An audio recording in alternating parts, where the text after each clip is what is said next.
Makanya yang saya buat berita itu resmi, ya, otomatis dari berita Kortim yang saya kutip. Waktu tinggal 3 hari lagi ya.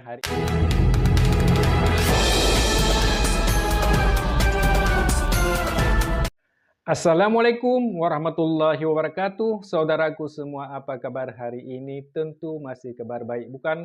Berjumpa kembali bersama Halwani Studio. Pada kesempatan ini kita masih membahas seputaran Pinewood. Sebelumnya saya doakan semoga senantiasa Allah Subhanahu wa taala melancarkan segala aktivitas dan dimudahkan rezekinya, juga disehatkan badannya. Pada hari ini sudah masuk ke 11 bulan Ramadan. Sebelum kita membahas tentang perkembangan Pi Network, terlebih dahulu saya memberikan muizah sedikitnya untuk para kita semua. Saudaraku yang sudah mengetahuinya sebagai barang ulangan dan yang belum mengetahuinya sebagai pelajaran bagi kita semua, hikmah dari keutamaan puasa pada 11 Ramadan. Nah, pada 11 Ramadan Allah Subhanahu wa taala mencatat untuk kita pahala seperti pahala 4 kali orang yang berhaji dan umrah.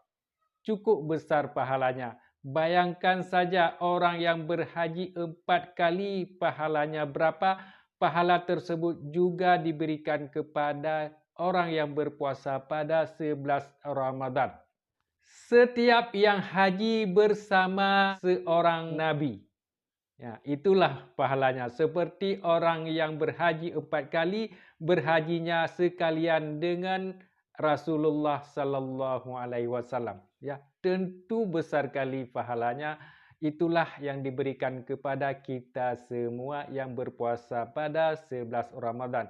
Juga seperti pahala yang diberikan kepada kita seperti orang yang berumrah bersama orang yang benar dan yang syahid. Ya, sangat besar pahalanya. Tentu dengan mendapatkan pahala tersebut, kita akan dimasukkan ke dalam syurga yang di dalamnya bermacam-macam kenikmatan. Semoga kita semua selamat dalam berpuasa 11 Ramadan ini dan puasa-puasa selanjutnya sampai sebulan penuh. Saudaraku semua, sekarang kita masuk dalam penjelasan seputaran Pi Network. Sebagaimana kita ketahui pada tanggal 8 kemarin, ya, pengumuman yang diberikan oleh Kortim di blog Beranda Pi Network. Ya, yang belum membacanya silakan membaca. Kebetulan saya sudah membuat video kemarin, ya, 2 hari yang lalu, ya. Di sana peringatan Kortim telah diumumkan bahwa kita harus mentaati aturan-aturan yang sudah dijelaskan di blog Beranda Pi Network pada tanggal 8 kemarin, ya. Jadi di sana kita disuruh hati-hati dalam mengakses segala URL yang ada di media sosial adapun yang muncul di mana saja harus disesuaikan dengan URL yang benar yang ada dirilis oleh Kortim. Di video kemarin saya juga sudah kasih tahu bahwa alamat itu di screenshot, ya, supaya ada pedoman kita. Mana tahu nanti ada alamat-alamat lain yang mungkin tidak sesuai, jangan kita akses. Saya peringatan ini sekali lagi, mana tahu ada saudara kita yang belum tahu, ya, yang sudah tahu alhamdulillah, ya.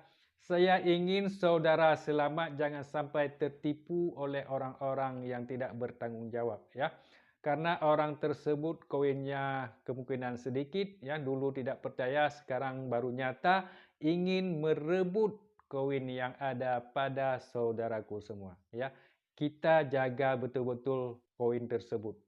Untuk lebih yakin, lebih baik saudaraku semua akses sendiri, ya. Buka Beranda Pi Network, di sana baca sendiri, ya. Ditranslate dulu ke dalam bahasa Indonesia, ya, supaya kita paham semua aturan-aturan yang dianjurkan oleh Kortim. Dan juga masalah koin yang terdaftar sekarang di bursa, ya. Silahkan saudaraku scroll sampai ke bawah, ya. Di sana di lembaran terakhir ada peringatan bahwa daftar token tidak resmi. Ya, kemarin juga saya buat video tersebut ya. Anda baca sendiri ya. Untuk lebih lanjut saya baca sekali lagi ya. Mungkin ada saudaraku yang belum tahu ya. Daftar token tidak resmi. Beberapa bursa pihak ketiga yang tidak sah dan pihak ketiga yang tidak dikenal telah berupaya untuk mendaftarkan token yang mengaku sebagai Pi atau beberapa turunan Pi tanpa persetujuan, wewenang atau keterlibatan Pi Network. Di sana dijelaskan seperti itu ya.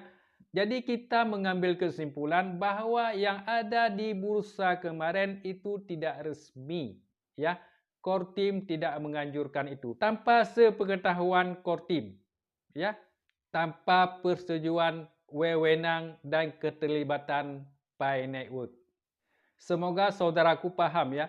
Di video-video sebelumnya, beberapa video saya selalu mengutarakan bahawa koin yang ada di bursa sekarang itu bukan koin asli ya.